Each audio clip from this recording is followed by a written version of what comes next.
And we don't need to do the things we don't want to do.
Baby, while we're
Velocity can feel it. Velocity have done it.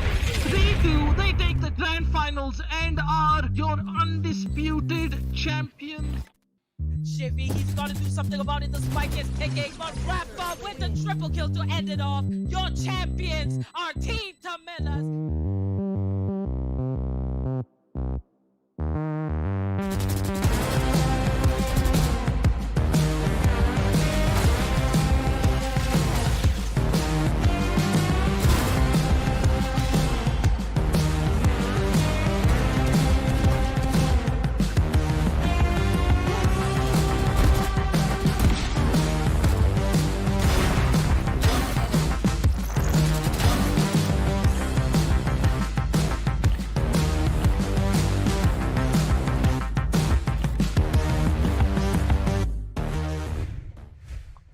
Hey guys, and welcome back to the LG Ultragear TEC Challenger Series 4, powered by Ideapad Gaming and AMD. We have ACT as our fiber partner and AFK Gaming as our media partner. We're back with the second half, and we're so excited to get it started. My name is Apollonia. I'll be your host and caster for today. And joining me is CA, caster, and analyst. And the two teams that you will see coming up next is Reckoning Esports versus Underrated. Now, this is going to be a really cool match solely because Reckoning Esports, we've seen them before, and they made it really far. At least in the top 8, I recall, in the Challengers Series 3. Now, as for Underrated, I think this is the first time that we might be seeing them. What do you think we can expect here in the matchup, CA?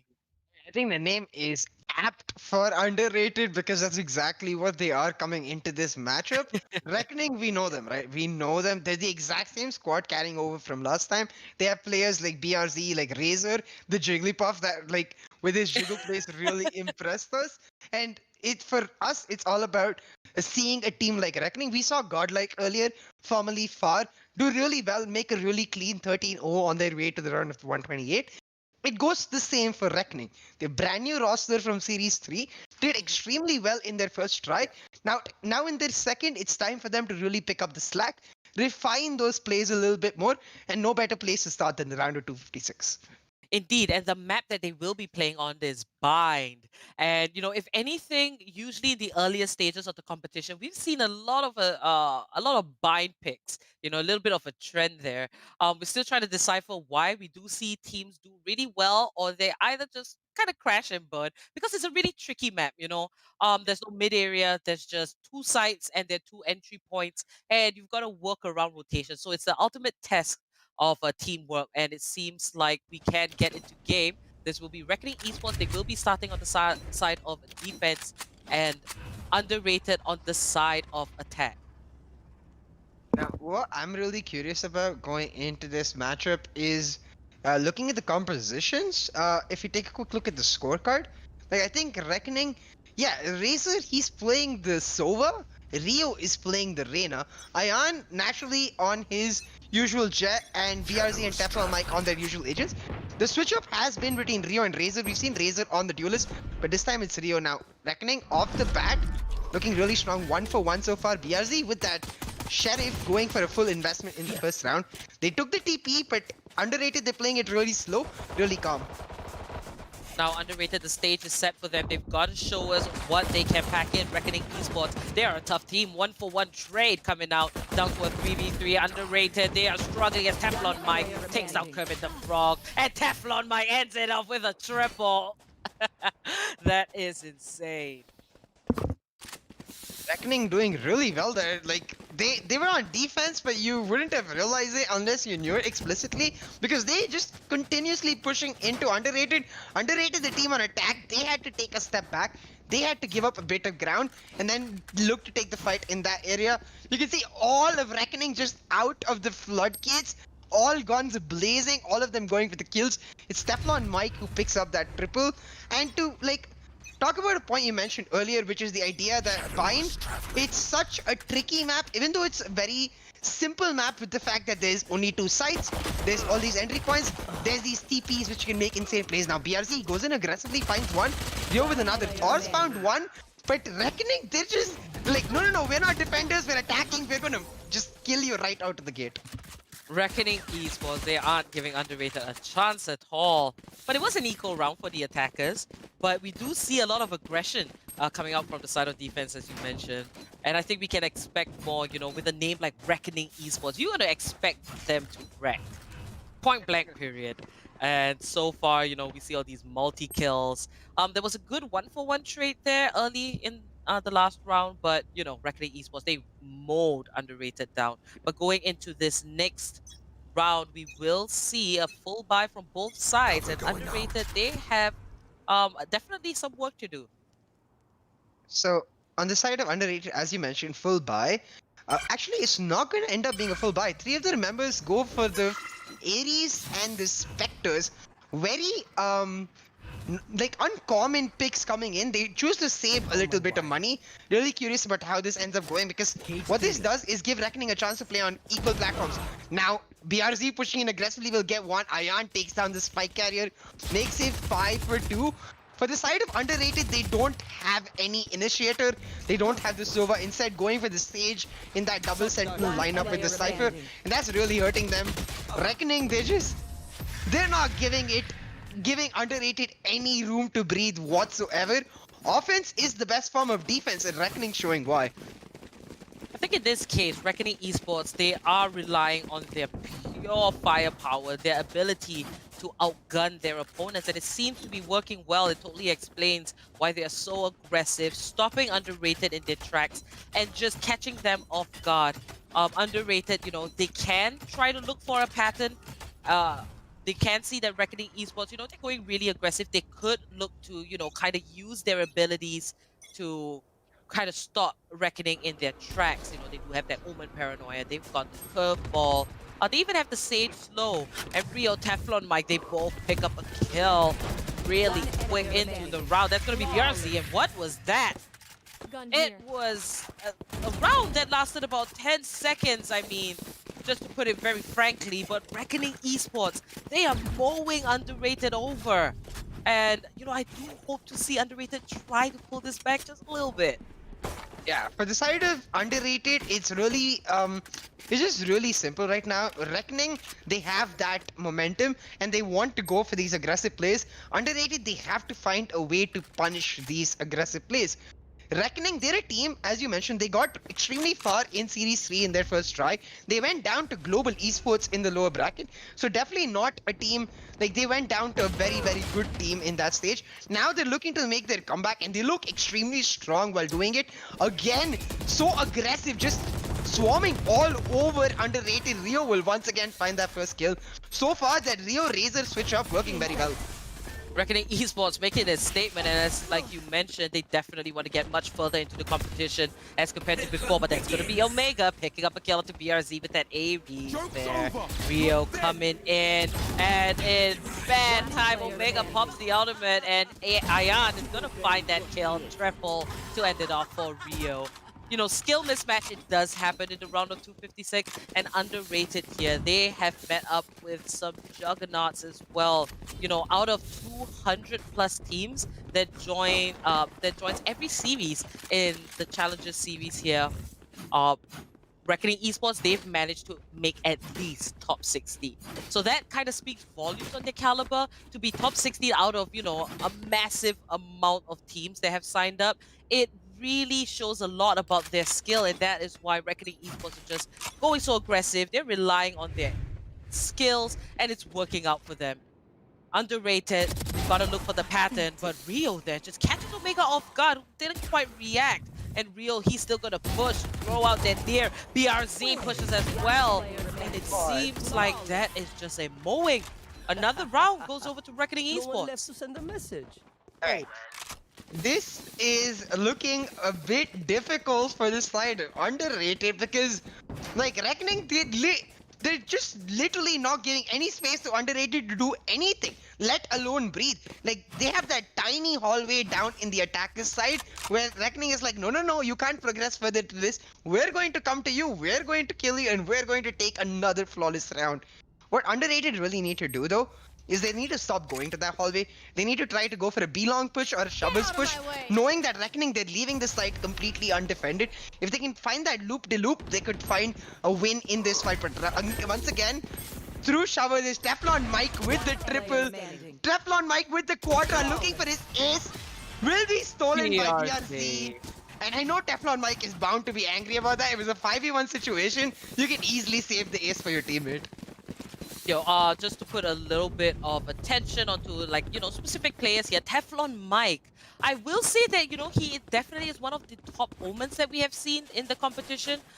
He does have his moments of, you know, going insane and fragging out of his mind. We have seen a couple of aces actually from Teflon Mike the last time around, so you can expect him to definitely pull off some really flashy plays. But underrated, you know, if I was them, if I was in this situation, I would station, you know, everyone back to back, you know, try to pick up kills, have two members looking in the same direction, and try to just, you know, catch Reckoning Esports off guard. Catch Reckoning Esports in a crossfire. That is exactly what I would do. But another round done and dusted in under 10 seconds. Reckoning Esports, they are just showing us what they can do to its ultimate potential, and unfortunately, you know, underrated, they are going to be the victims of that. Yeah, Reckoning, they're just like coming out all guns blazing. They're like, we don't want to waste any time, like showing our different strategies, showing our macro play. We're just gonna take the fight to you directly, and we know that our micro play is a tier above, and that's gonna grant us the easy wins. Right now, Reckoning just unstoppable. What I want to see from Underrated though is maybe go for B-Long, because time and time again they've just held on to this A hallway here. Ion, Teflon, Rio. I don't even need to say it. This time it's Ion's triple kill. They're just completely dominating the side of Underrated. Underrated, like, it's all about trying to get that 1 or maybe even 2 rounds for themselves. I mean, at this point, it seems like, you know, Reckoning Esports has a battle within themselves, trying to get as many frags as possible. Let's just pull up that scoreboard and have a quick look at how everyone's doing. But Teflon Mike there with 14 kills. Rio just under with 12 and Iron with 10. And, you know, the more MVPs that you do rake up, there is a prize. You know, you've got to reach the top 3 at least on the MVP board at the end of the tournament, and Reckoning Esports, they can definitely look for that.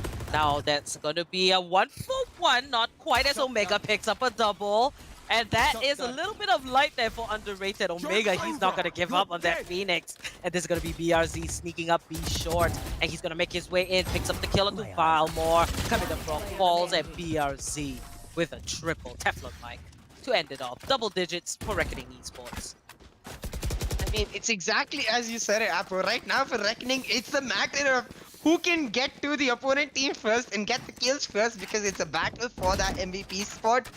If one person doesn't get it, like in this case, if it's not Ion or Rio getting the kills, then it ends up being BRZ on the flank. He pushes in from B long and just catches them completely off guard. 2 members going down, yet the Cypher not being able to find that kill shows a bit of lack of communication on the side of Underrated, but I completely understand when a team like Reckoning is just continuously pushing into your face. It's just really hard to go for that communication. Right now, Underrated, they're trying to fight back. They're going for the push themselves. Wildmore gets 1, but Razor gets 3, and that's 11-0 for Reckoning Esports. Man, Reckoning Esports. Yeah, now they're just feeling themselves. They know what is going on. Round of 256, and it's, you know, bound to happen. Underrated here. You know, I would like to see 1 round for them, but it's looking pretty impossible considering that Underrated hasn't been able to move further than, you know, the whole A-Link, B-Link area or the attacker side spawn. I do believe we haven't even seen Underrated go on site once. So, you know, 2 more rounds to go if Underrated does drop it. But if they do secure 1 round, that would be pretty good, you know, in the mix. At least they're able to adapt, and that's ultimately what we want to see in a situation like this, a skill mismatch. 1-for-1 between Teflon Mike and Valmore. BRZ gonna win that gun battle. 70 HP. Takes down Valmore. And there's gonna be Lone Wolf just trailing behind. He has the Odin in hand. Lone Wolf and Omega, it's all up to both of them. It seems like they have spotted Omega. BRZ takes him out. And Lone Wolf, he's spraying, picks up a double. Not quite enough as Razor cleans that up. Match point. Reckoning Esports, they're looking to close this game fast. And when I say fast, I mean it is pretty fast. Because it's been 10 minutes and it seems like it's about to be over. I mean, exactly, right? Like, I literally feel like we just started this matchup between these 2 teams. For Reckoning, they've just breezed past these rounds. They've looked absolutely phenomenal in their way of approaching these rounds. Even in this last round, the Teflon Mike, like, using the TP and then using his own teleport in the Shrouded Step to come back to site, just showing that little bit of finesse. Like, they didn't really need that, but he's just sort of ending off the entire match with style. Teflon Mike, 16 kills leading the charge. His teammates, though, they're not too far behind, and this likely the last round for them to catch up, or it's going to be Teflon Mike for that MVP. A little bit of praise for Omega there. He is leading for his team. 5 kills. pretty much something. Ian and Rio, they both find 2 kills. Pistol round here, sides have swapped, but Reckoning Esports might just end it here. And Omega will go down to Rio. Flawless by Reckoning Esports, and they're going to move over to the round of 128. So this was really quick, you know, but you see, we understand the situation. We don't want to say it too many times, but Underrated, they had a taste of what competitive is like. And this is what the tournament is for. Rio there with 15 kills. I think he is the MVP, despite Teflon Mike getting 17. Rio was just involved in a lot more fights. He did get 4 first bloods as compared to his teammates. Now, let's head over into Relive the Moment, brought to you by Ideapad Gaming 3 notebook, powered by 4000 series Ryzen processors. Perfect for gaming and multitasking. And instead of talking about what just went down, since we pretty much covered it, let's just put a little bit more light on Reckoning Esports. And for you guys who's a little bit new, you know, not too sure about Reckoning Esports as a team, CA and I can definitely discuss a few things. So, you know, from Reckoning Esports, we saw Ian. Ian is an exceptional player. You know, he's usually on that jet, I believe. And he's been picking up those frags. He is a key component to, as to being a duelist. I can personally speak for Teflon Mike because he has a lot of impact as a controller playing on that Omen. We have seen aggressive players take Omen and just frag out of their mind. Teflon Mike is one of them. So if you are an Omen main, you got to keep a lookout for him. And as for Razor, you know, there's a little bit of an agent change, but Razor pulled off one of the best jiggle peaks, multi kills the last time around. So, you know, if there's anything to do with great skill, Razor's the one to look at. So CA, for you, what are some pointers that you can give about Reckoning Esports? I think for the side of Reckoning, it's all about them harnessing the pure mechanical potential that they had. Because as you mentioned, every single one of these players, they're brilliant when it comes to the micro gameplay. The reason they fell a little short towards the main stage, towards getting to that grand finals, even in Series 3, was that macro gameplay. And that's completely understandable because they were a brand new team. Coming into Series 4, you can see that they've taken the time to really evaluate each person's comfort and try to fit that into a perfect team synergy. I think the Rio Razor switch is not necessarily a permanent switch. I think we're going to see a lot more of the Raze on Razor on maps like Split or even Ascent, whereas Rio ends up playing the duelist in maps like Haven and maps like Bind. I think that's a really cool switch up because what it adds to the team is this extra level of understanding in what every single player is going to do. And that is what really I'm looking out for. That macro gameplay from the side of Reckoning Esports, because mechanically, these players are gods. Oh, yeah. So once again, congratulations to Reckoning Esports for moving over to the round of 128. And now we'll go for a short break, but upcoming, it is going to be RevX Necrosis, a team that I do believe has made it up to the top 16 time and time again throughout the course of this tournament. They will be going up against Rdboys, and I'm excited to see what those gang of boys have.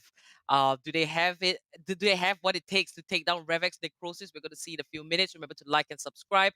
Click that bell icon so you get notifications whenever we are live. This is the LG Ultragear TEC Challenger Series 4, powered by Ideapad Gaming and AMD. We have ACT as our fiber partner and AFK Gaming as our media partner, and we'll be back very shortly. Stay tuned. Out of time, every day goes by so fast. And every moment counts, baby, I don't wanna miss a thing. We can sleep under the stars, we can sleep under the stars, or hang out in hotel bars, driving somewhere in your car. We can sleep under the stars, we can sleep under the stars, under the stars.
I'm running out of time, every day goes by so fast.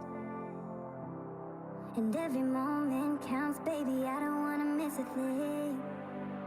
We can sleep under the stars, we can sleep under the stars, or hang out in hotel bars, driving somewhere in your car. We can sleep under the stars, we can sleep under the stars, under the stars.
Make the most of this night. Come on, baby, take my hand.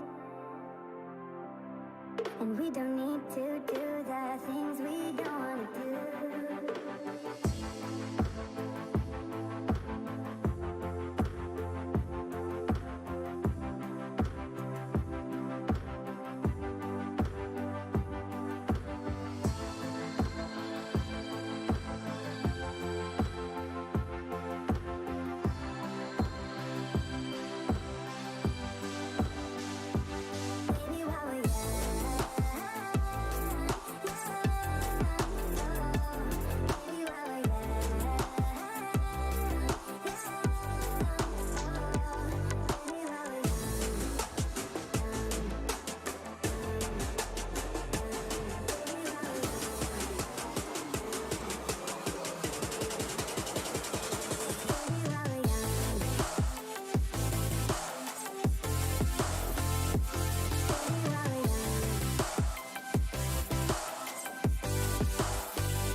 Velocity can feel it. Velocity have done it. They take the grand finals and are your undisputed champions. Shivy, he's got to do something about it. The spike is ticking, but Rafa with the triple kill to end it off. Your champions are Team Tamelas.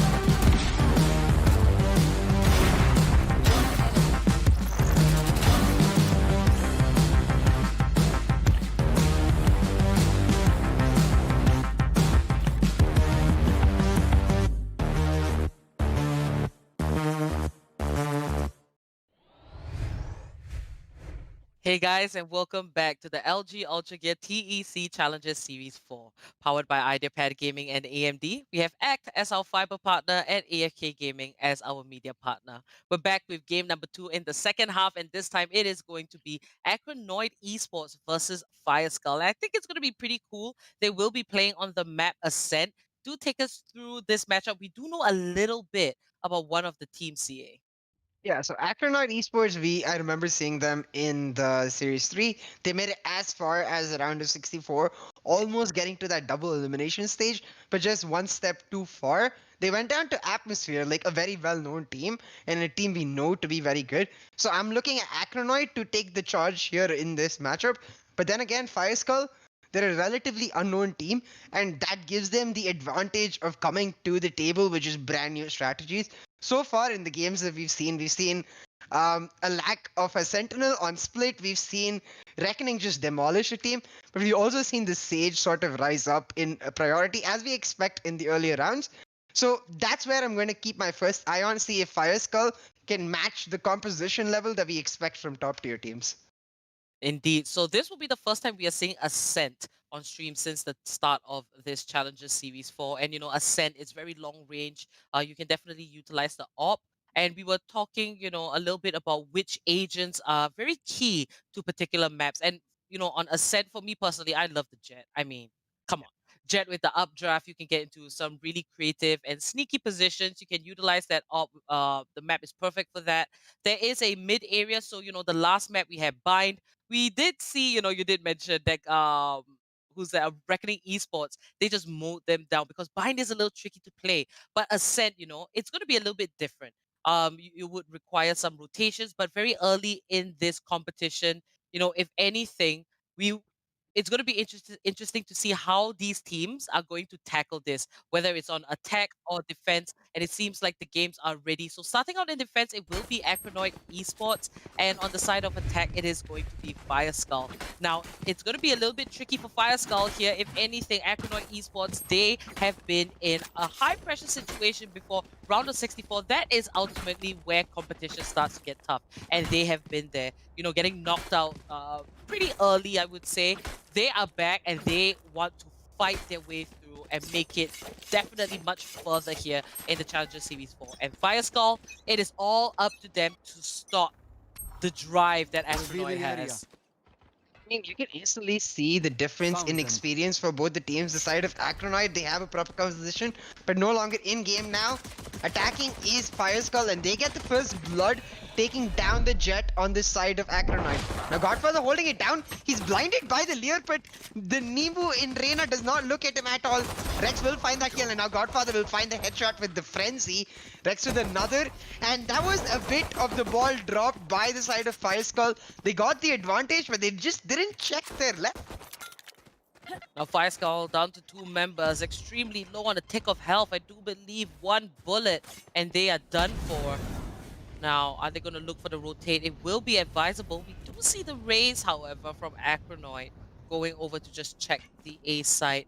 Pretty decent. 45 seconds left on the clock. Fireskull, they can play around with that. And we do see them pulling out of B main and making that rotate over to A. But will it be a little too late? It seems like 360 no hope. The Brimstone, he did pick up 2 kills. And ultimately, he 30 is seconds kind left. of a little bit of the saving grace here. But it's going to be a tough one to clutch it out with his buddy there, Warrior. But they're still going to make that rotation over to the A side. They're playing with time. 20 seconds left on the clock. They've got to take out that Raze, who's at full HP, just hiding there. 13 HP. The Jet's going to go down. Fragathon. 10 seconds He's left. got to find another 10 seconds left. Last man standing. 360, no hope. He's just going to wait it out. And he's not going to go for the plant. This first round's going to go over to the side of Acronoid. This is where I have a bit of a question mark because I think a lot of the viewers as well don't know this. But not dying is actually worse than dying in the first round because of the changes that came through in the patch. Now, if you don't die, you actually don't get the same amount of money as you would get when you do die. The whole change made in an effort by the team to sort of like punish saving in general. In pistol rounds, it becomes that much more of a punishment when all you really have to save is that pistol. Him not dying means that he's not able to get that extra money for himself, and it's really going to hurt his economy because as you can see right now, even though he hasn't bought a gun, he only has barely enough, over 1,000 creds. If he had died, he would have got slightly above, like about, if I do my math correctly, about 1,500 creds. And that making the difference in the full buy for the third round, we'll have to see. But for Fire Skull, it's the stage with the double smoke compositions. They're on the attack, so they should just be playing really aggressive. Now Nightwolf here, he's gonna pop himself out of that smoke. We do see the setup, and Torque's gonna find a kill onto Nimbu. Now Godfather, he's spraying away, and Warrior falls to Fragathon, who was lurking there in A short. And Godfather, he's gonna spot out a few more. Does get a bit of damage off Fragathon, gonna pick up 360, no hope. Fragathon with the triple kill, coming out massive here in round number 2. Now Rage Omi, last man standing, 19 HP with a stinger on hand. He's gonna take a rotation here, gonna go through the attacker side spawn, but Acronoid, they are gonna chase him down. He's gonna get sandwiched, and Rex picks up that kill. Flawless round for Acronoid. But, you know, what matters is going to be round 3, where they do get the full buys. But actually, no. Fire Skull, they did force a buy there in round 2, and it didn't quite work out. You know, considering that 360 no hope, he didn't put that investment in. So, you know, I did feel that, you know, if Fire Skull did go for the eco, it would have been much better overall for the team. Yeah, because last round, as you said, Fire Skull, they opt to buy. 360 No Hope was the only person in that team going for the save. And if you take a quick look at the scorecard now, you're going to see exactly what I meant when I said not dying is actually worse than dying, because even though he goes for the save in round 2, he's not able to afford the full buy in round 3 because he did not die in round 1. Just tiny things coming through that really, really affect your economy and thus inherently the entire game. Really going to hurt Fire Skull. Now, Acronoid, they're just picking up where they left off. They're pushing in aggressively. Nightwolf with one, Rex with another. Nightwolf just spamming, helping his teammate get the kill. And Acronoid, they're taking full control of this matchup. Oh, and Torque finds a double there to end it off. But Acronoid, you know, we did see that they were a little bit defensive there in the first round, but it's almost like, you know, they kind of got a feel of what Fire Skull is about. And it seems like, you know, that is translating with their bravery and their confidence there to just push out on the defending side. So Acronoid, they have been playing a while together. They do have that teamwork. We do see Fire Skull gathered up. They are ready for this push here on B side. Leave them But no you've got to escape. incorporate a little bit of rotating. And, you know, some things that Take flight. teams don't usually do is try to get that mid control here in Ascent. So Fire Skull, they're going to go in full blown. And that is going to be a successful teleport there by Rage Omi, but Rex is going to take him down. And Nightwolf will find 360, no hope. Fire Skull, they are being stopped in their tracks here, trying to get this attack off. Hanzo is going to pull away, but Rex is going to fight him. Warrior, 98k, finds the killer to Godfather. That's going to be a triple for Rex here, with a massive amount of defense, and Nightwolf finishes it off.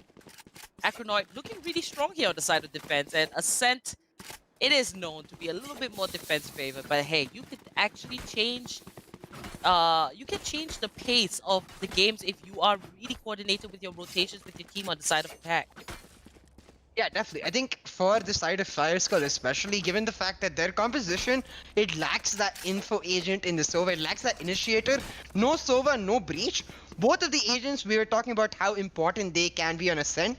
The fact that they've got the double smoke agents in Brimstone and Omen, it really is all about trying to force down a particular number of sites. But that's really not working against Acronoid, because Acronoid able to hold down the ground. Now the Hunter's Fury will come out, but Nightwolf already found first blood onto Nimbu. Hunter's Fury will find not a tag just yet, but in Nightwolf just pushing in aggressively, using the pressure created from that to get one. Warrior gets one back, but it's 4v3 for Acronoid, and the composition for Fire Skull really not working out. Torque there finding a double, and Warrior gets taken out. Triple for Torque. And it seems like Acronoid, you know, a couple of members, they've found triple kills and whatnot. It is good to see a team that's a little bit more well-rounded. We do see many teams have a star player, you know, that one duelist that just frags out of his mind. But when you get a team that has all components, like what Acronoid is looking like here against Fire Skull, it is a good sign for the strength of the team. I would like to see Fire Skull pick up at least one round. I do think they have what it takes, and I will be looking out, particularly for combos. They can definitely work around, you know, the Brimstone, smokes, along with the Omen Duck cover. It will be good to have one lurker just to create a little bit of havoc, a little bit of noise, just to play mind games with the defenders. The hunt begins. 5-0 for Acronoid Fire Skull. They're doing what I wanted them to do, which is force the site, but they're walking into the Cypher trap fires. Fragathon, Rex each getting one. They're using the orbital strike now to clear out a site, but will not find any tags. Instead, 360 no hope finds one kill, snakes away into the smoke, but finds his back turned, and once again, Acronoid able to take them down. Godfather with the last two. 6-0. Oh man, Hanzo took out his ability there. Might be by accident, but he was taken out. And that was a little bit worrying, you know, considering the 360 no hope. He had the spike on hand and he pushed in all the way up to A side, but his teammates were trying to look for that rotate. So Fire Skull, they definitely got to work on that communication, the teamwork bit there. But hey, this tournament, it serves a purpose to let teams have a taste of what competitive is like. And right now, Acronoid, they're doing really well for themselves. 6 rounds here, and that is half of, you know, this first phase of the game secured. Nightwolf is gonna find 360 no hope, and Rage Omi looking for relatively good positioning. Hanzo trying to figure out a little bit of a cheeky play there with the barrier, and there it is. He is looking from up above. He's gonna find the kill of the Nightwolf, and he's gonna try, but Rex is gonna take him out, and Rage Omi pops the ultimate. He's gonna teleport right up to a window here on the A side, but he does not have the spike. It was carried by Hanzo, who was playing that Sage. And Rage Omi, he will be backstabbing Acronoid here. But he's got to be smart about it, because the defenders, they are scanning the area for Rage Omi. Rage Omi use that teleport to throw Acronoid into a bit of a confusion. We'll see if he's able to use the chaos and confusion to his advantage, because right now Acronoid, they're checking all their angles, they're checking all their flanks, and right here on this flank, Rex will find him. Instead, Rage Omi, he misses all his shots, but lands the last few, able to take down Rex, pick up a gun for himself. Just 30 seconds left, he has to go for it, and all of Acronoid is right here defending the entry into B. The Cypher in Torque will find him as he throws out the smoke, and Torque will take him down, make it 7-0. And in the round of 256, Apple, we see a lot of instances where the team really just picks individual agents as per individual comfort without much synergy between those agents, and that translates into their communication, because as you can see, like, Fire Skull, they have a few decent players. Like, they're playing very well as like, suppose they were playing solo queue competitive, these players would be playing pretty decently. But in a competitive scenario against a team like Acronoid, who's come back with vengeance to try and get better, it just simply doesn't add up, and that really ends up hurting you as your team. Indeed, you know, and ever since the start of Series 3, right now we are in Series 4. Teams that pick up Sage, they haven't quite won. I believe we haven't seen a single team win with Sage in the composition, solely because, you know, the adjustments to her has been pretty brutal, and Sage has definitely taken a hit. But, you know, we're always looking for that one player on the Sage to make things happen. Now, Torque here, just gonna chill out in Winery. Waiting for audio cues. Nightwolf gonna find the kill on Hanzo. And Nightwolf finds the double onto 360 no hope. He's trying to juke the bullets. Might just find a triple here. He's spraying out of his mind. And Warrior 98K gonna take him out instead. 3v4 situation. Two members of Fire Skull extremely low, but we do see Rex here pushing up with Tor, and they're gonna find a kill each, and Tor ends it off with a double. 8 rounds for Acronoid, going very strong. And you know, Acronoid, they've got to come back guns blazing. They have to work on every component of themselves where, you know, they were lacking in, you know, being pushed out at the round of 64. Their goal should definitely be higher. I mean, up to the round of 32, that is progress. And to get much further, they've got to make adjustments as they go along.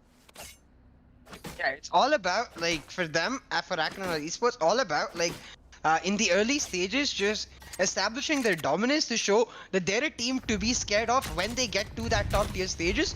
Because the top tier teams, they're going to be able to break down the strategies of Acronoid. And Nightwolf, once again, pushing in aggressively, will get that opening kill onto No Hope. Nightwolf, he's just riding the wave of confidence he's getting from this matchup, continuously just pushing in. Godfather finds 2, Fragathon with another.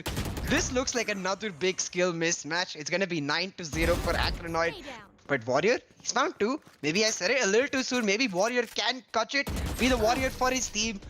Fragathon says no though. This is a Fragathon for the side of Acronoid because it's 9-0. Indeed, and you know, Nightwolf on the side of Acronoid, he has been finding first blood for most of these rounds here, and that's ideally what you want on a Jet, and especially, you know, someone that is allocated to be the duelist of the team. Warrior 98K here did manage to find 2 kills, pretty slick for his team. That's not quite enough. He was going for that reload, and he was taken by surprise here.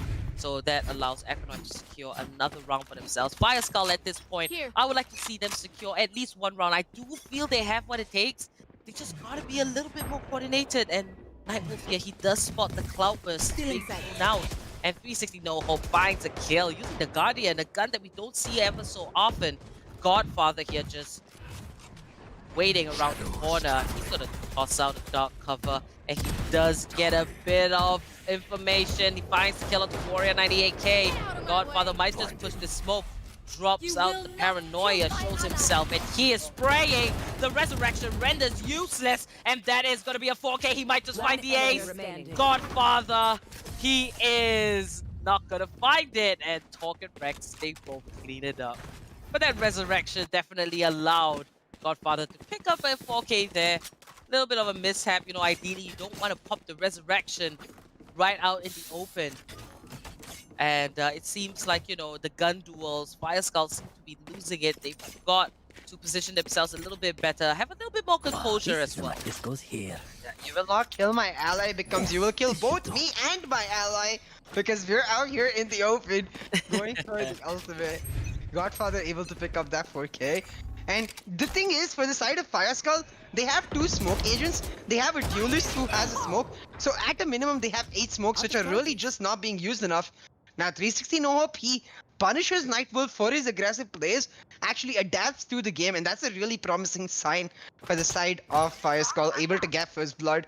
We'll see if they're able to translate that, because they're going for the B noise, but with Warriors slowly but surely rotating towards A. This is a nice bit of strategy, and now the orbital strike coming out. 360 No Hope finds another onto Rex. Godfather and Talk answer back though, is still 3v2, but Warrior with the spike, he can just walk into A anytime he chooses. This looks like a little bit of a fighting charge for Fire Skull. It seems like they have got a feel of what Acronoid is about, and they are going for the rotate, something that we exactly want to see. And this kind of progress for a team like Fire Skull that obviously is pretty new to the scene. This is a good move, but they've got to keep up with it. Godfather with the ultimate. They have to go, the attackers have to go into full spot position, but Godfather's going to pick up Nimbu. It's a 1v2 situation. Warrior 98K, it's all up to him. He's got a Blade Storm, but Fragathon takes him out with a headshot. And Acronoid, they will maintain a very clean scoreline. 11-0. Very close match point and closing this out. Yeah, really good effort by Fire Skull. I would say round if they would in the change half. anything, maybe just a little faster on how Warrior is able to go there. That just that extra bit of conviction in your play would have made the difference. But even the fact that they went for 360 no hope punishing Nightwolf on that B main aggression into the translate. Very promising for the team to see. It's really nice to see that they're adapting in game. Now, what they really need is to try to find a way to utilize the minimum of 8 smokes they have. 3 on Brimstone, 3 on Jet, and a minimum of 2 on Omen, which can become 3-2. You can just smoke out every single angle possible, but instead is Nightwolf getting that kill onto No Hope. Nightwolf's like, fool me once, sure. Fool me twice, not happening. Now Fragathon trying to look for a cheeky kill. He does get it onto Warrior 98k. That was a good shot there. And Fire Skull, they're losing members as Talk has pulled out the operator, takes the kill of the Nimbu. But Rage Omi, he does find a double. A little bit of a silver lining there. 2v3 situation still, however. And Rage Omi lurking in market, a little bit exposed. Gotta retrieve the spike, but it's being watched by angry members from the side of Acronoid. Shot down to 45 HP. Rage Omi, he is determined to get the spike back. Just about misses it, but he's gonna go back in for the challenge. Finds the kill on the court, but Nightwolf changes up the position, picks up the kill. Very nicely done. Last man standing is going to be the Sage, Hanzo. He's moving in, and Nightwolf takes him out. Total of 3 kills. That's going to be match point for Acronoid. They did extremely well here on the side of defense, and now it's going to be a side swap. Fire Skull could potentially look for that one-round win, provided that they do have the accuracy on those pistols, and they are much stronger on the defensive side. Yeah, it's 12-0 though at this point, so Acronoid really riding on a pure wave of confidence, whereas Fire Skull, they have to be really hurt by what just happened. Now going on defense though, it's really a question about how they utilize this Sage, where they choose to put up the wall, because the one key utility that Sage does have is that wall in being able to deny an entry altogether. We'll have to see if they can use that. Maybe even try to smoke out multiple angles and then go for the plays through mid.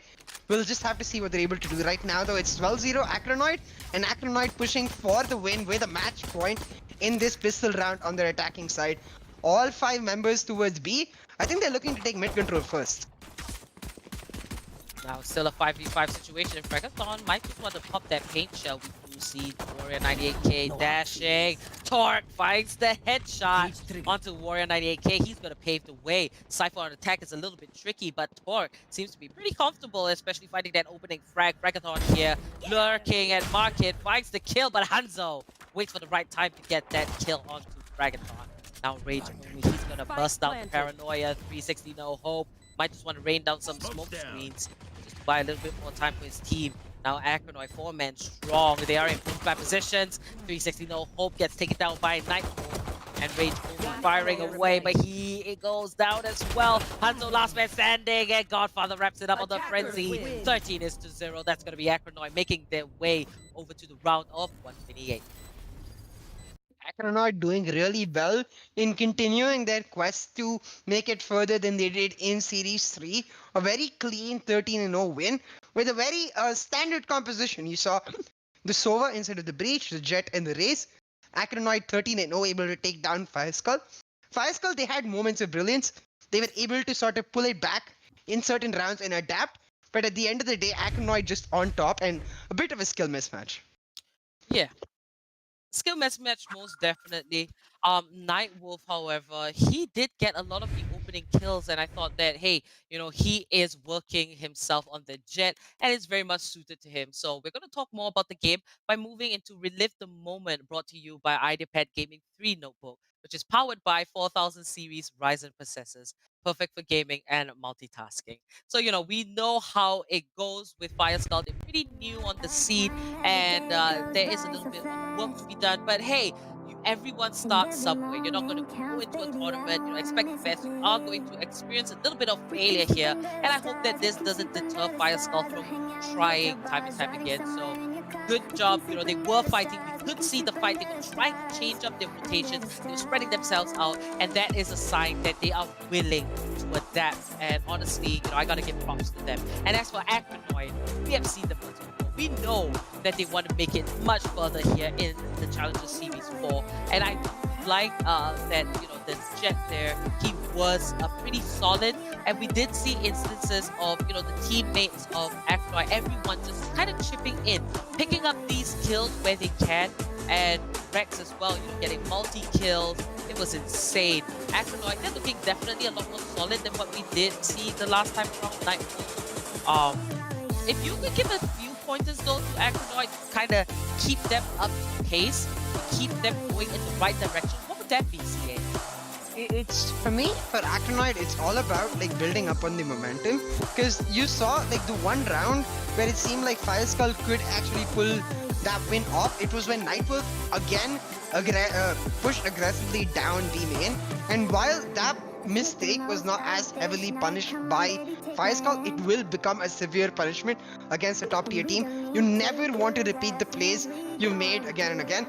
Like a play you've made, for example, aggression down A main or B main, you do that once, you do that twice, even do that 3 times for the mind games, but the 4th time you have to switch. You have to switch it up, and that ability to switch up positions in a top tier team, that is really what makes you become the best of the best, the ability to play multiple positions.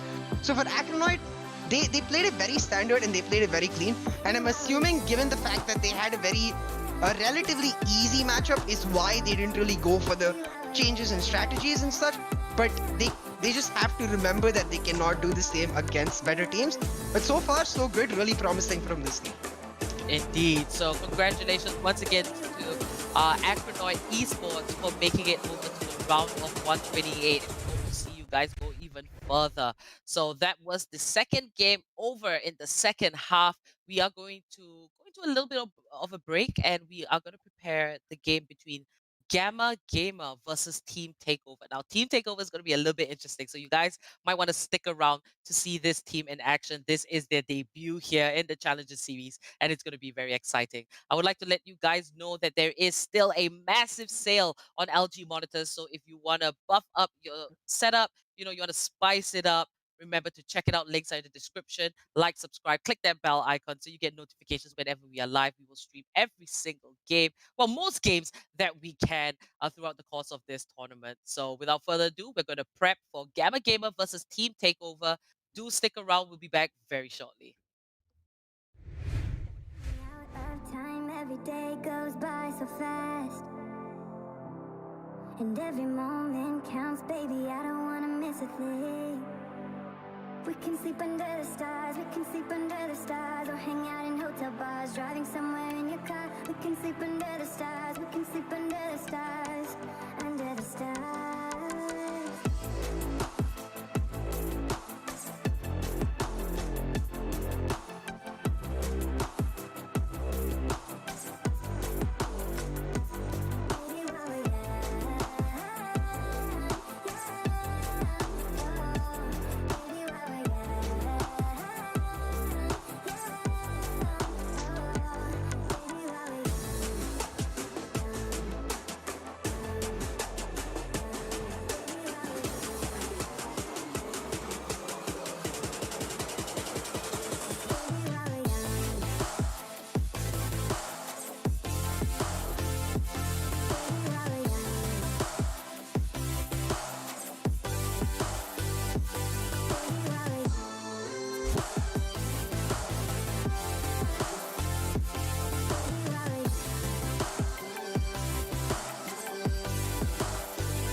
The most of this night, come on baby, take my hand. And we don't need to do the things we don't want to do.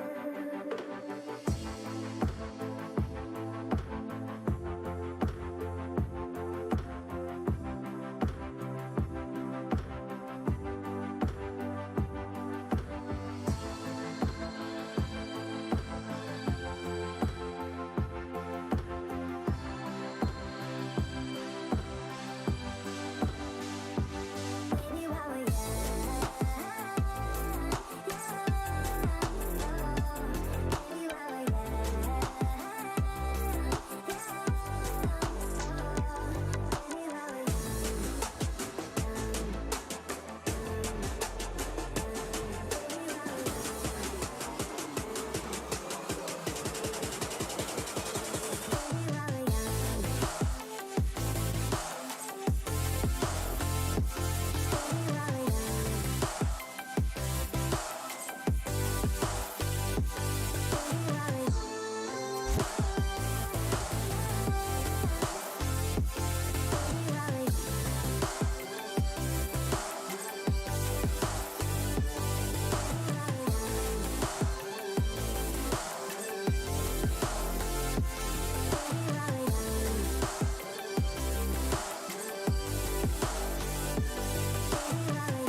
I'm running out of time, every day goes by so fast.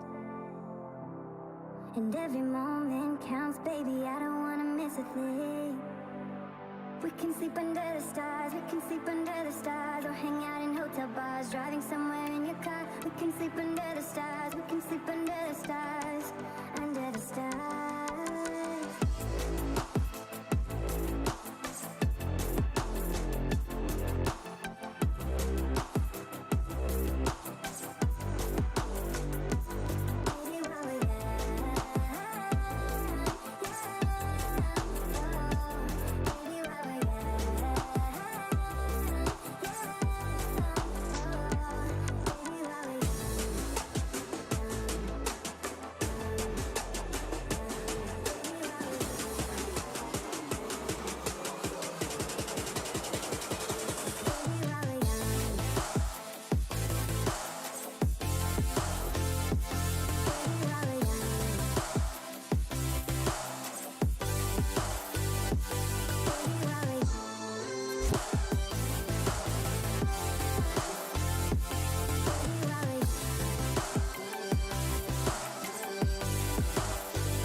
Take my hand,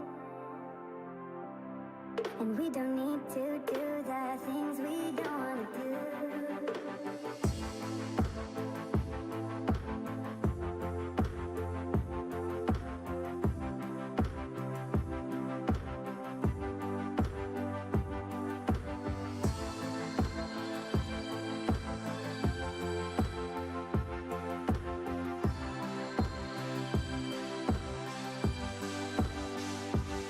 Baby, while we're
Velocity can feel it. Velocity have done it.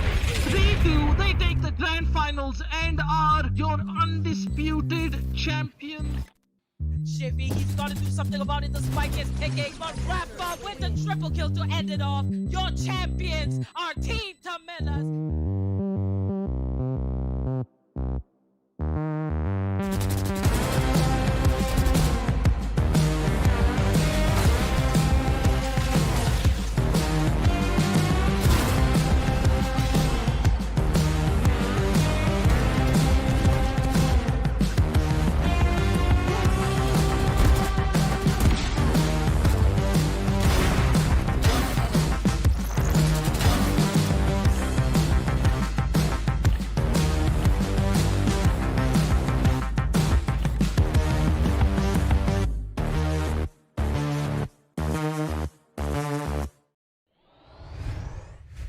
Hey guys, and welcome back to the LG Ultragear TEC Challenger Series 4, powered by Ideapad Gaming and AMD. We have ACT as our fiber partner and AFK Gaming as our media partner. We're back with the last game of the day, and it's going to be Gamma Gamer versus Team TakeOver, and they're going to be playing on Haven. So this is really interesting. You know, the whole of today we had 4 games, and we had 4 different maps, which is pretty cool. And we do see here that Gamma Gamer will be starting on the side of attack. Now, what is interesting is that in Team Takeover, there is one member named Hoax. And the last time we saw him was in God Particles in Series 2, I believe. But we didn't quite see him in Series 3. What is this about? Let us know what we can expect in this game here, CA. So Series 2 was the last time we saw God Particles. They disbanded Night Rider and Shivy. We saw them earlier today. They were playing on Godlike Esports, and we were always wondering what happened to the other players. Like, where's Ember, where's Hoax? And well, we found out now. Hoax, he's come up with this new team in Team Takeover. They took, I'm assuming, the Series 3 break to really find their teammates, to adjust to each other. And now in Series 4, really looking to take over the competition. We'll see if they're able to do that, because Hawks is a player we know and love. He's that Sova main who's just unstoppable on the Sova. So what I'm expecting is Shock Dart kill after Shock Dart kill, Hunter's Fury kill after Hunter's Fury kill. We'll have to see if Team TakeOver can live up to their expectations. Indeed, taking a break during Series 3, getting this team together, I do suspect that they might actually pack a punch.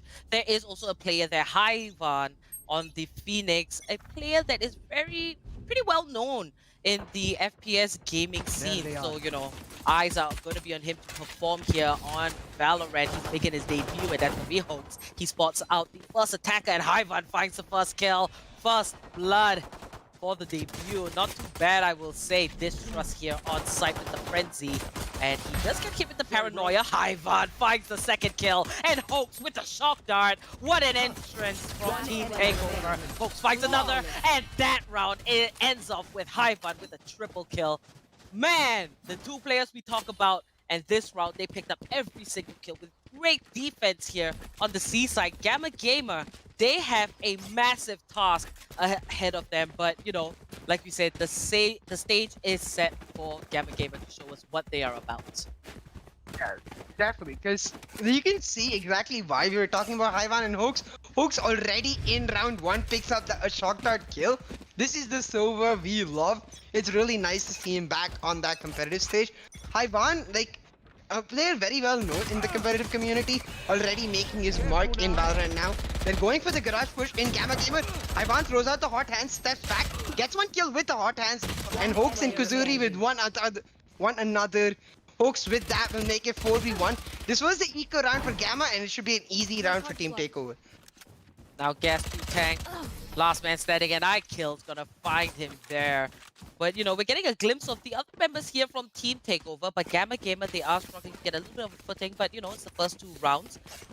Could be a case of skill mismatch, but we're gonna wait to let this match play out and see how they are going to fare. Hyvan finding that Molly kills pretty good, and Hopes they're just doing his thing, and Gas 2 Tank, unfortunately, last man standing. They did go for a little bit of a forced buy, I believe. So Gamma Gamer, they might have to equal this next round. And we're going to see how that is going to play over. Now looking at the team compositions, Gamma Gamer here taking the Brimstone on Haven, something that we don't see very often.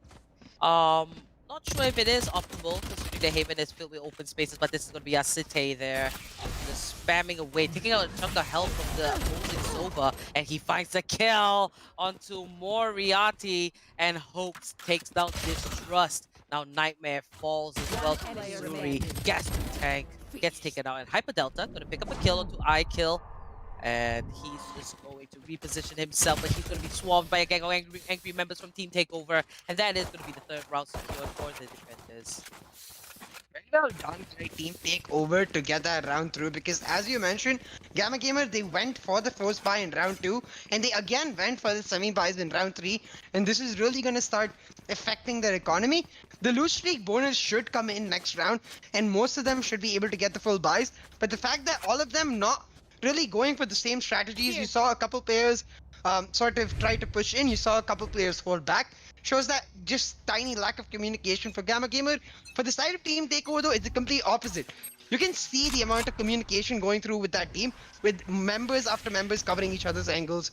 Now as you can see, Gamma, once again, they're on the semi-buy of sorts. This is really going to hurt them, especially considering that they have 3 duelists, and attack on Haven is where you really want to thrive. Kuzuri will get that first blood onto Distrust, and now the running back from Hyvan, they should clean up the round pretty easily. Asite there picking up the kill onto Hyper Delta, but Hyvan chimes in. Nightmare does find one, but that's going to be a cleanup from Team TakeOver, and Hyvan fully made use of them, run it back. But securing another round, Team TakeOver, they're looking pretty strong, pretty solid, because they're winning these rounds with most of their players still alive. They are not close rounds, and we can see that they're very much comfortable. The speed of rotation, if you keep your eyes on the minimap, is pretty quick here.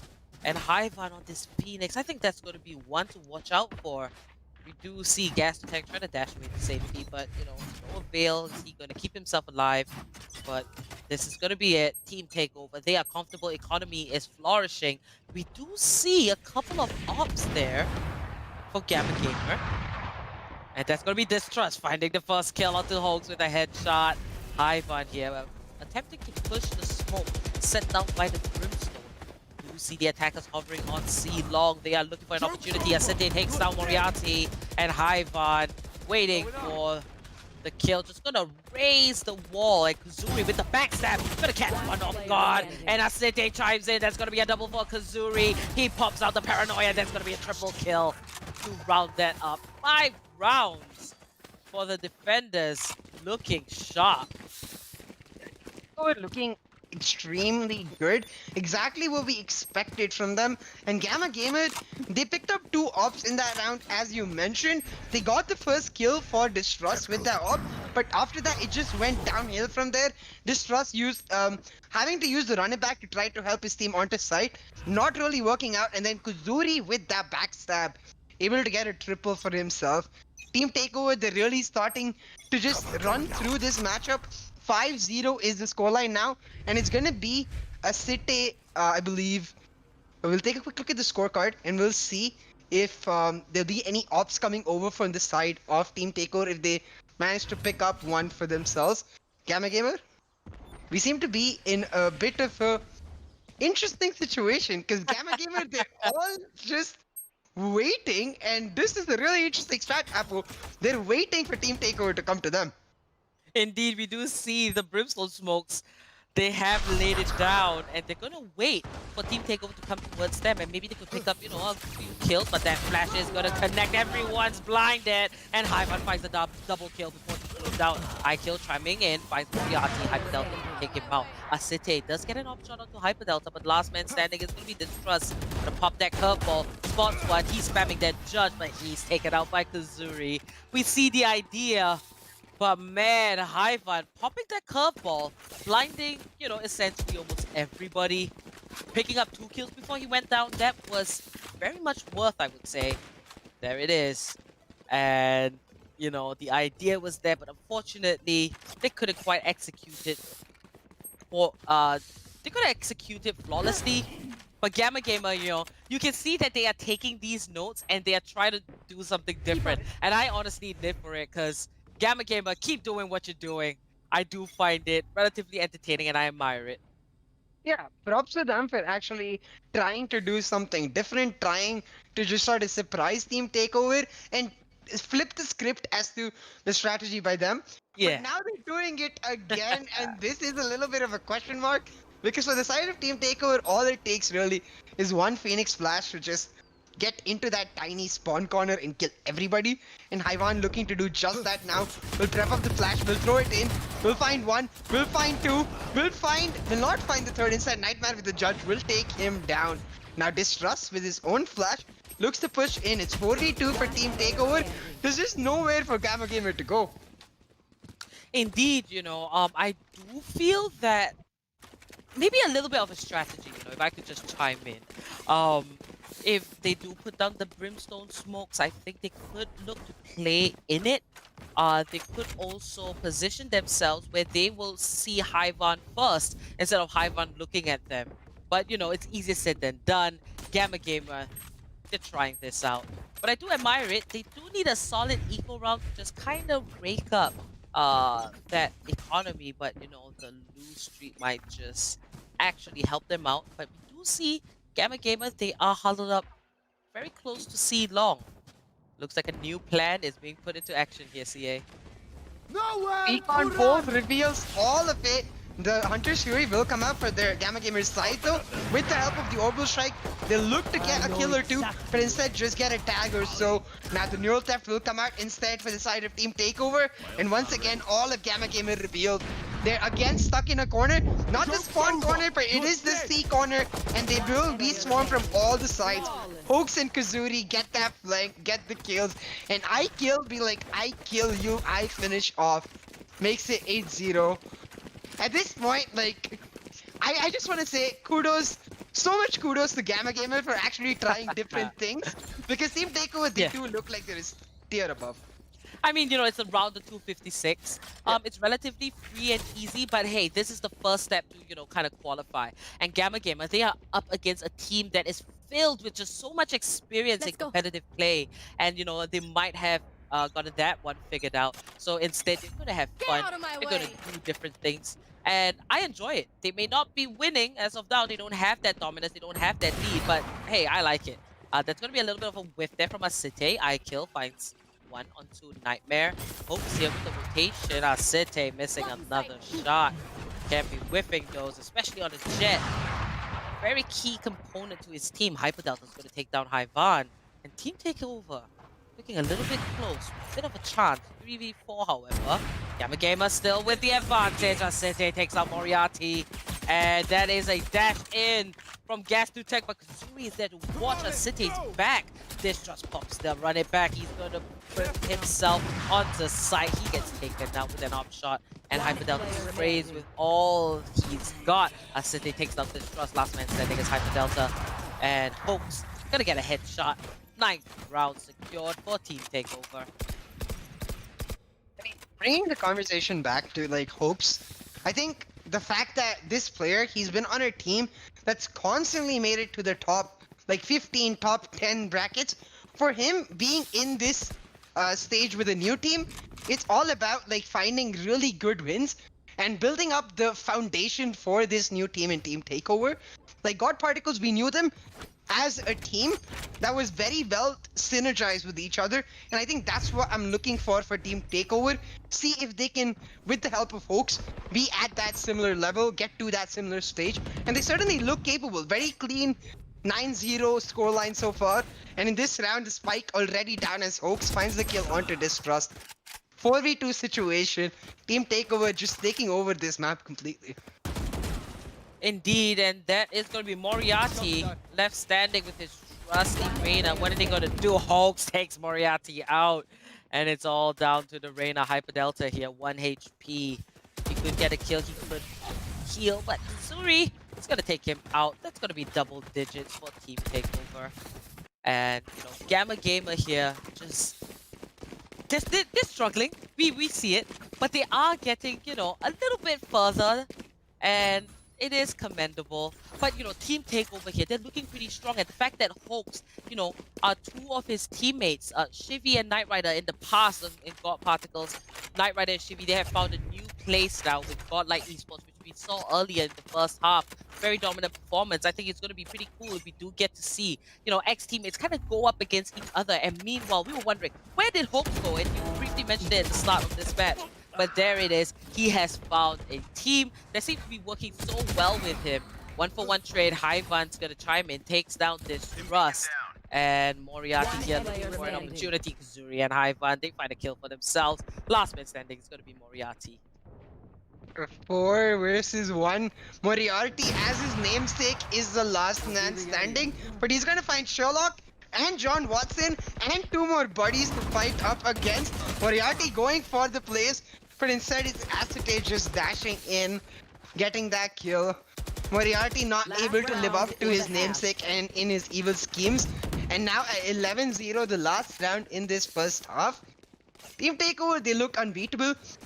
The one thing I'd like to point out is that for me, like a very key indication of what sort of skill we can expect from a team comes through in their composition. The fact that Team TakeOver, they go for the most standard, most well-known composition that we've seen on Haven. We've seen this composition from top-tier teams like Velocity, Team Tamilas, and now Team TakeOver adopting it as their own. It's really nice to see a new team come into the tournament with that sort of research done in Dustin.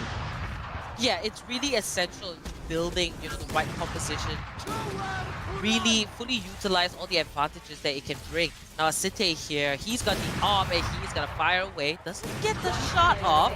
Oh, Kazuri and I-Kill Hyvan as well. They all pick up a kill. It's a team ace for Team TakeOver. I think the name is really self-explanatory. That's gonna be match point for the defenders. One thing I would like to point out is the fact that Kazuri has 0 deaths. And he's right at the top of the board, you know.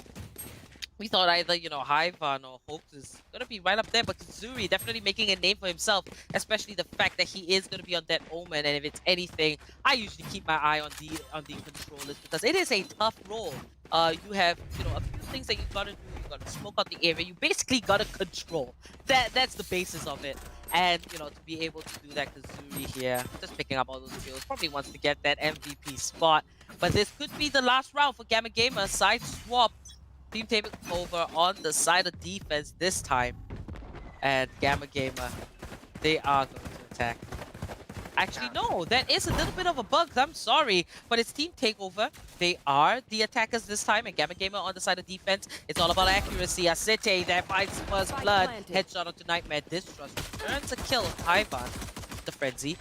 Asite, a little bit dodgy, been whipping a few of his op shots, but he's still going to try with the ghost. He did find that opportunity for his team. 3v3, Gamma Gamer looking a little bit more sharp here on the side of defense, but it might be a little bit too late. But Gas 2 Tank finds a kill onto Asite, and Moriarty picks up Hoax. That's going to be Gamma Gamer on the side of defense, finding their first round. Wow! Let's go, Gamma Gamer. They held that one down, and honestly, I like to see it. I was gonna say that for Gamma Gamer, it gets extremely difficult now, given the fact that they have 3 duelists for themselves, and Haven generally known as a map for the attackers. Gamma Gamer this time, they're able to get this round for themselves despite having the 3 duelists. What I find really interesting about the way they played is that they played for the retake. Really smart strategy coming in when you are a composition slightly favored towards attack, making it 12-1. This is exactly what we want to see from teams who are taking this opportunity to get a taste of that competitive scenario. Get that win. Get the feeling of victory for yourself so you can build upon that. And now Gamma Gamer, with that win, they will be going on to a buy round. We'll see if they can build upon that. Oh, it looks like Team TakeOver took that really personally. Kill and Asite gonna get 2 kills right off the bat, and that's pretty quick. Now, what is Gamma Gamer gonna do here? They are hanging by a thread. Distrust gonna run in with a knife, but he backs away. Hyper Delta, meanwhile, finds a kill onto Asite. Kill gonna chime in and take down Distrust. Hyper Delta gonna come down from heaven, takes a little bit of damage, but he has been overhealed. Gonna get caught off guard by Kazuri with the Ares. Last man standing as Nightmare. 1v4 situation. Is it impossible, or is he gonna pull off the impossible? And we do see the hot hands come in. 9 HP, kill. Takes him out with the Spectre. That's gonna be Team TakeOver. Moving over to the round of 128. And I gotta say, this was actually one of the more exciting games that we have seen today, solely because Gamma Gamer, they were really creative. Did it work? Not quite, but you know, we like to see it. We like to see the effort. Yeah, because it's the effort that really counts in getting to that stage where it does work. So the fact that Gamma Gamer as a team willing to make a few changes in the game does say promising things about them. Now it's just a question of sort of adapting it and bringing it to another level. We'll just have to see if they can do that in the next series. I really like the fact that Kazuri is right at the top there, so that's really cool. We're going to talk a little bit more about what went down, probably put a little bit more importance on the team that has just made it through. Let's move into Relive the Moment, brought to you by Ideapad Gaming 3 notebook, powered by 4000 series Ryzen processors, perfect for gaming and multitasking. So Team TakeOver, they look solid. They're pretty strong. That was, you know, kind of a dominant performance, but we've seen many 13-0 games throughout the day. But here, Gamma Gamer, on the side swap, they managed to pick one round. So I really like that about Gamma Gamer, and I do hope that we see them the next time in, hopefully, the Challenger Series 5. You know, they got to keep working towards it. I think this was a good experience for them. As for Team TakeOver, you know, we placed a lot of importance at the start on Hopes because we have seen him time in and time out, especially the fact that he took a break and he's back in. You know, he's got his head in the game, he has a goal, and he's brought 4 players along with him to try and fight for that title. One of them being Hyvan, who's gotten some really flashy kills, multi-kills as well. But Kazuri, the silent assassin, he made himself known with putting himself right atop, claiming that MVP spot. What are you gonna say about Team TakeOver here, CA? It speaks perfectly for himself because the Omen ultimate, for example, called From the Shadows, and Kazuri certainly coming out from the shadows of the more well-known players on the side of Team TakeOver and reminding us that he is also a player to look out for. He's a player to be scared of, and we'll have to see if he can keep up these consistent performances, because you and I, both of us, we love aggressive Omens. It really speaks to the potential of that agent and the potential of the player equipping it when he's able to play that aggressively. For the side of Team TakeOver, it's just about continuing this form, not letting that one round glitch that did happen in the later rounds, because while Gamma Gamer were not able to punish that sort of just little bit of complacency, the teams in the upper tiers, the teams that are just as good as Team TakeOver, they will punish it and they will punish it hard.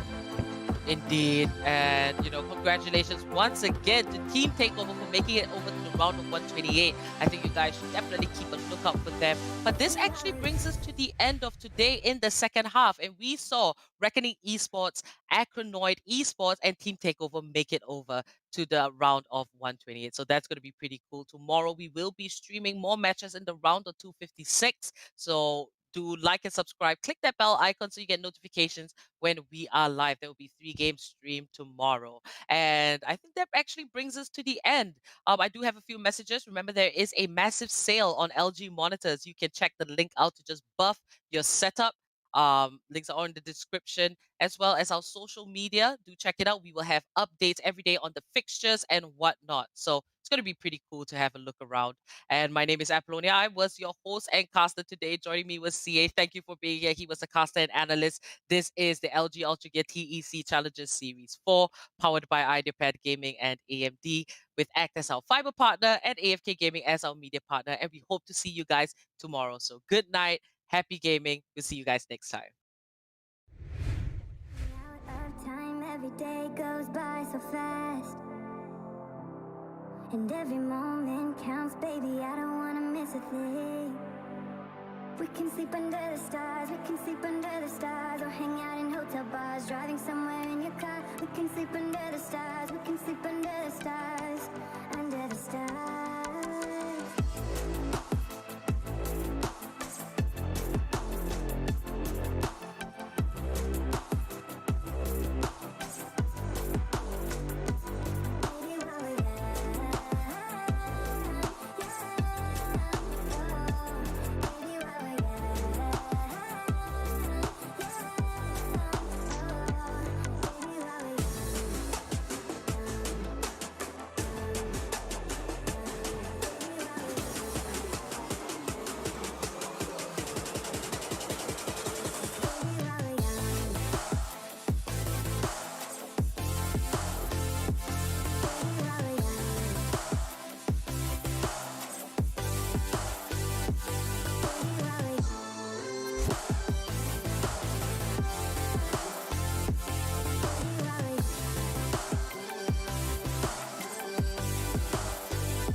The most of this night, come on baby, take my hand. And we don't need to do the things we don't want to do.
Still